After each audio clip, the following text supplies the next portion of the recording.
চলো 76 নাম্বার অঙ্ক কি বলেছে,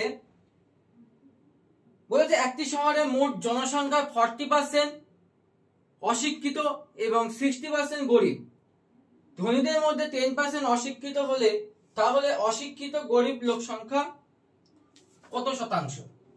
তাহলে আমরা কি জিনিস দেখবো, একটি শহরে টোটাল লোক সংখ্যা আমরা 100 ধরবো। কত ধরবো? 100 ধরবো। তার মধ্যে 40% কি অশিক্ষিত, মানে 40 জন অশিক্ষিত।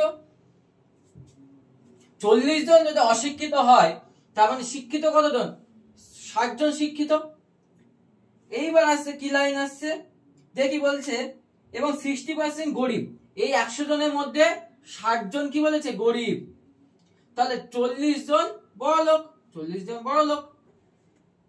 এইবার বলেছে কি ধনীদের মধ্যে 10% অশিক্ষিত, বড় লোক বা ধনী, তাই এর মধ্যে 10% মানে কত?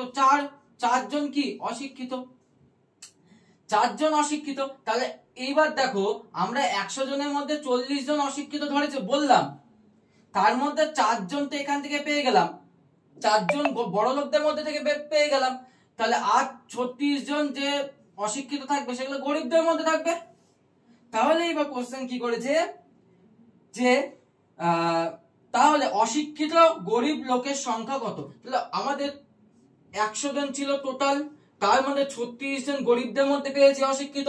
তাহলে 100% মান বের করবো, 100 দিয়ে গুণ করবো। তাহলে এই 100 কাটলো সমান সমান 36% আমাদের উত্তর।